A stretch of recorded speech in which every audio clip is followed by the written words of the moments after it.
This episode covers days 79 to 83 of My Grand Detour, June 28th through July 2nd, 2024. It's a 5-day loop into Idaho, from Kalispell, Montana, over Lolo Pass, through central Idaho, and back into Montana at Missoula. I hadn't really planned on spending much time in Idaho. My mind was already drifting toward Yellowstone National Park and the reservation I had waiting for me at the Old Faithful Inn. But what I found here surprised me. Idaho turned out to be a sampler platter of landscapes: rushing rivers, high desert, lush green forests, and the jagged peaks of the Sawtooth Mountains. Over 5 days and nearly 1,100 miles, I rode from Kalispell, Montana, over legendary Lolo Pass, along the twisty Clearwater, Salmon, and Bitterroot rivers, up to Stanley, a tiny town with some great food, and finally over Lost Trail Pass back into Missoula. There's a link to the full route in the description.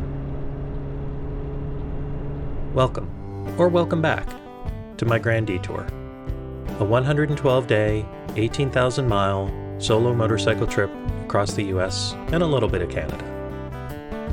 It was the trip of a lifetime, not just for the roads and the views, but for the people and the places I found along the way. Day 79, Kalispell, Montana to Camia, Idaho. 278 miles, 5 hours and 40 minutes of riding time. I rolled out of Kalispell after running a few errands. I shipped my camera back to get the lens repaired, and believe it or not, I had to mail back the federal tax return that I had forgotten to sign. And from there I followed Route 35, south along the eastern shore of Flathead Lake.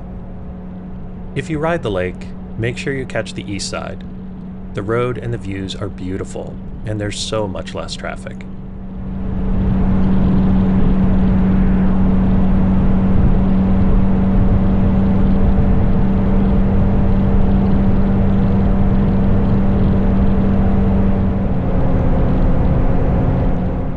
After that, it's pretty much a straight shot down to Missoula.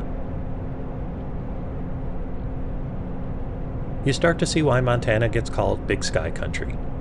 Endless horizons and wide, flat valleys that make you feel small, in a good way.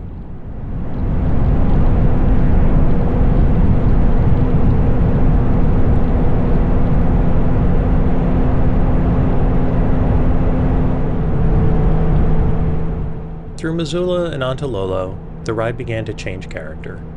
Greener, denser, and more winding. I stopped for lunch near Lolo Hot Springs, and then pushed on to the Lolo Pass Visitor Center.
Lolo Pass is a Butler G1 route, and a true bucket list ride for motorcyclists. Just past the visitor center and the state line, I saw the sign, "Winding Road next 99 miles." Or as riders like to say, 99 miles of smiles. It was as if the road had been specifically designed for motorcycles. A mix of long, graceful sweepers and tighter turns that followed the crooked fork of the Loxa River. Not a particularly technical or challenging ride. No steep cliffs, no hairpins. Just pure rhythm and flow.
After a quick stop at the Loxa Lodge for gas, the only gas I saw on the route, it was back along the river and among the trees where time ticked away, and I didn't even notice.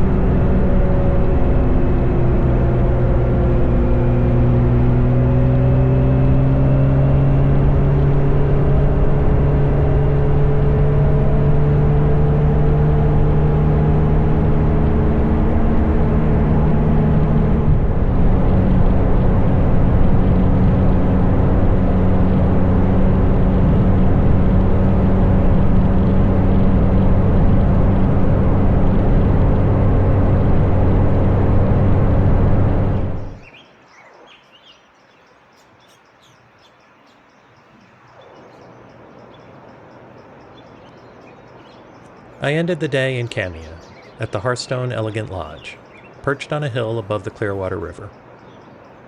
Sitting on the deck that night, I watched the sunset and listened to the birds and the river and the quiet hum of a day well ridden.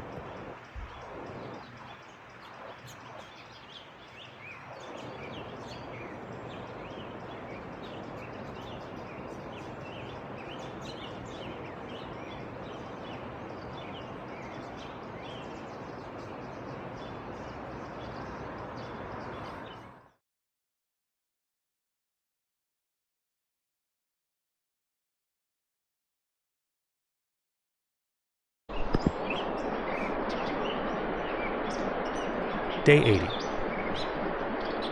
Camia to Grangeville, Idaho. 173 miles and 3 hours and 27 minutes of riding time.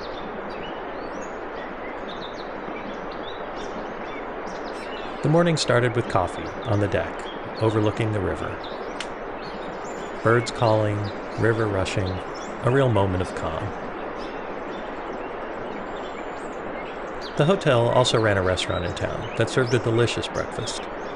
Well fed and well caffeinated, I headed out for what could have been a short hop, just 33 miles to Grangeville.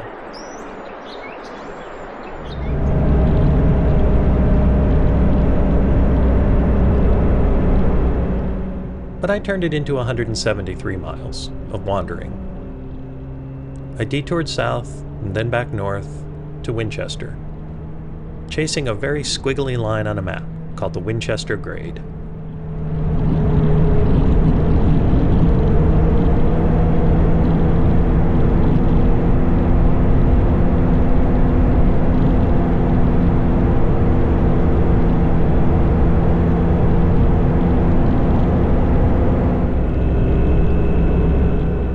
It drops from nearly 4,000 feet to under 900 in just a few miles.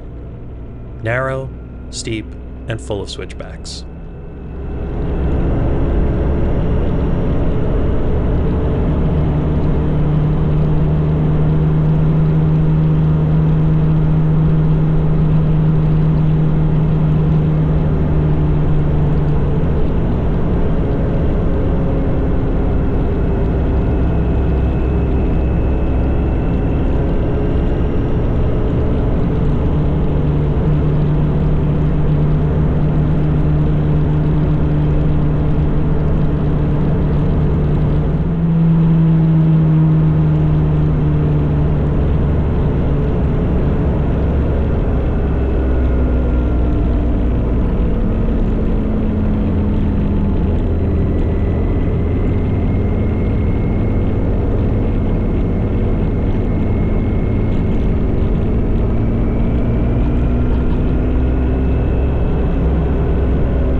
white pickup truck coming the other way around one particularly tight corner reminded me that roads like this demand respect. But otherwise, it was a fun ride.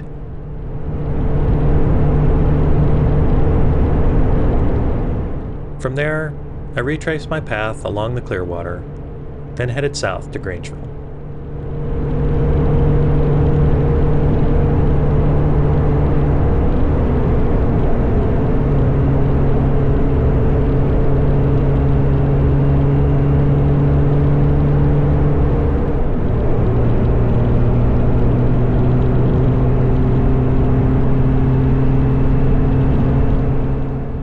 And I wrapped up the day at the Rib Guy and Gal with some excellent barbecue and a cold beer, and swapping road stories with local riders who gave me some really good advice and wanted to make sure that I didn't miss Stanley, Idaho.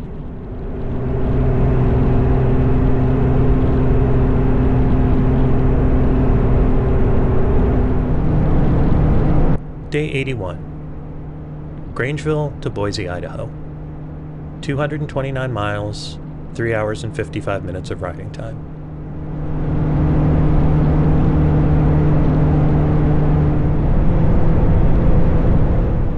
From Grangeville, Route 95 climbed about 850 feet to the summit of Whitebird Pass at 4,245 feet.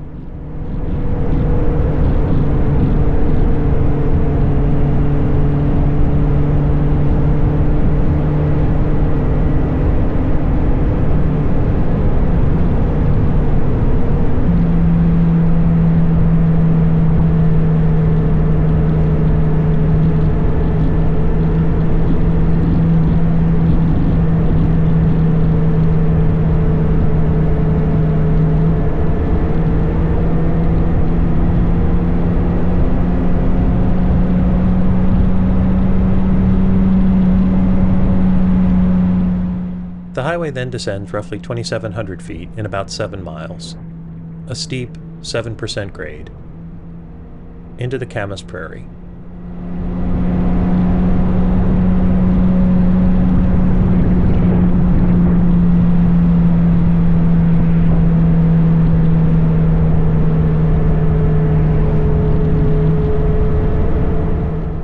Long sweepers, dramatic views, and runaway truck ramps reminded me just how much elevation I was losing.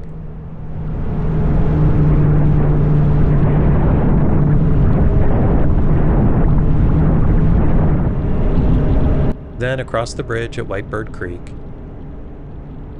and along the river for miles and miles and miles.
Lunch was at a little roadside spot, Country Coffee Cabin in Midvale, Malibu chicken sandwich, and a salad bar.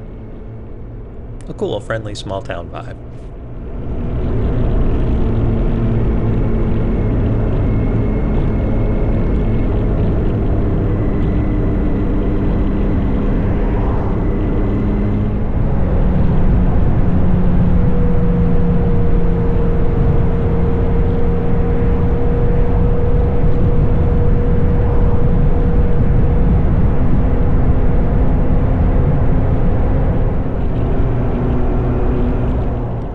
By the time I rolled into Boise, I had crossed forests, high desert, and rolling foothills. Idaho showing off its dynamic range.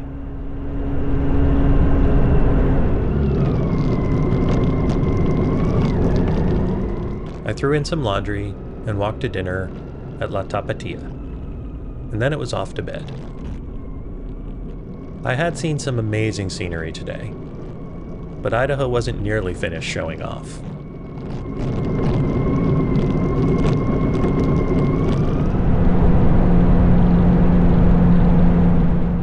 Day 82.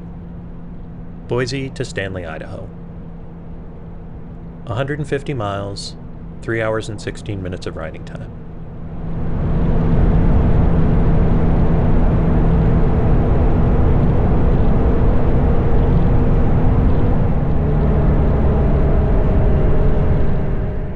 Leaving Boise, I accidentally set my GPS for the quick way to Stanley, and had ridden more than a few miles before I figured out my mistake and got off the highway.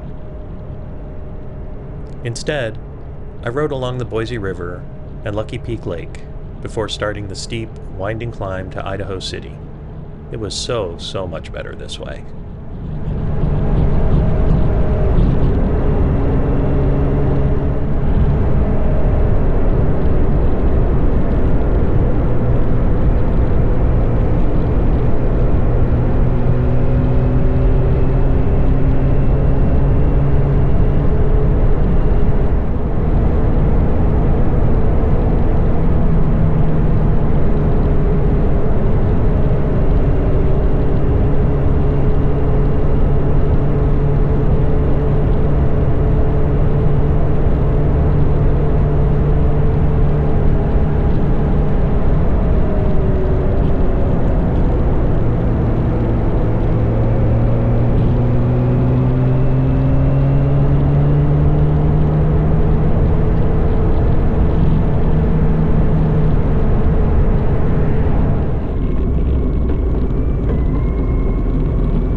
After Idaho City, Idaho Route 21, the Ponderosa Pine Scenic Byway, started showing some teeth as the real twisties began.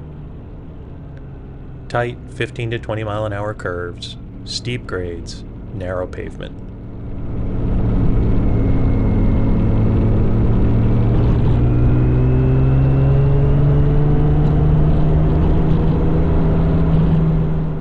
The road was mostly empty, a few cars and the occasional deer.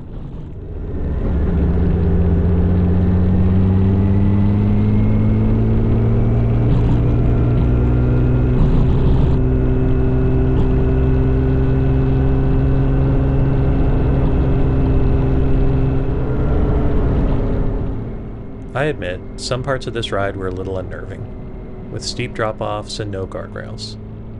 But I was getting much more comfortable with these mountain roads.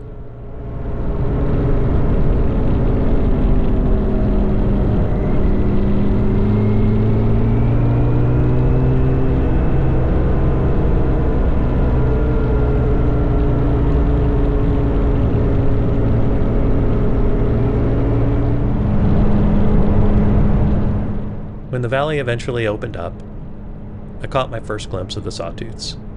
Jagged, snow-tipped, and unforgettable. It was a long, mostly straight ride after that.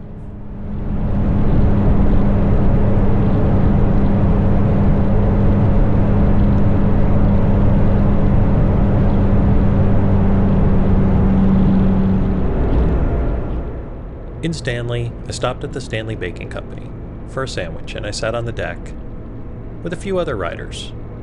Chris and his son were riding the Idaho BDR, and we swapped stories about the roads we'd each come from and the ones ahead. And I didn't know it at the time, but I'd end up meeting up with Chris again in a few weeks. That night at the Sawtooth Hotel, which is mostly a restaurant with about 5 guest rooms upstairs, I had one of the best meals of my trip. Steelhead with mushroom risotto and a warm brownie with homemade ice cream. And as the sun set and a heavy rain started to fall, I sat on the covered porch with an after-dinner bourbon and a very content smile, appreciating all the things that had come together to make this trip possible. And I still had another 30 days to go. Day 83. Stanley, Idaho to Missoula, Montana. 256 miles, 4 hours and 37 minutes.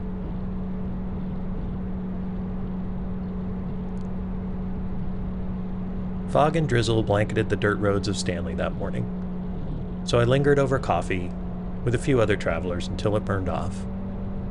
And then I headed north, following the Salmon River once again.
Just past Salmon, Idaho, I began to climb up the Lost Trail Pass.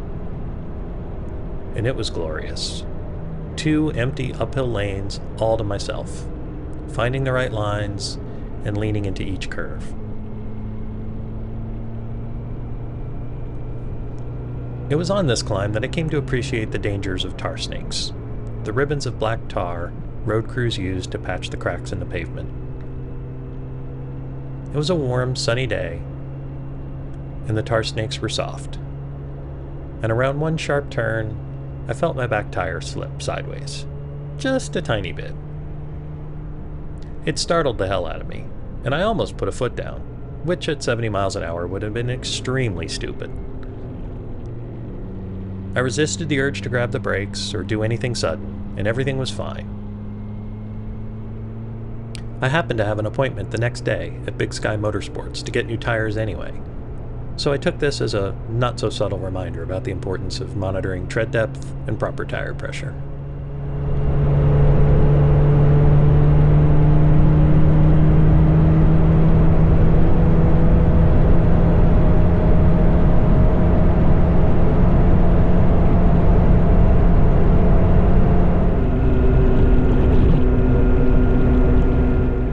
I rode through the Bitterroot National Forest, past Lolo, which completed my loop, and on to the Holiday Inn in downtown Missoula.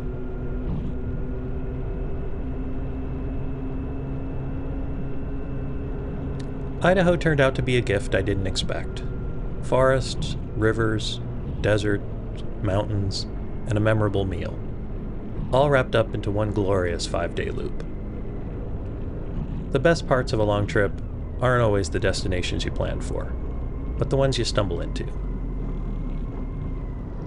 I ended up coming down with COVID and spending a few days recovering in Missoula and Helena. And that turned into a 3-day jaunt back up to Glacier to ride the Going to the Sun Road in absolutely perfect weather. If you haven't seen that video, I'll put a link to it here and in the description.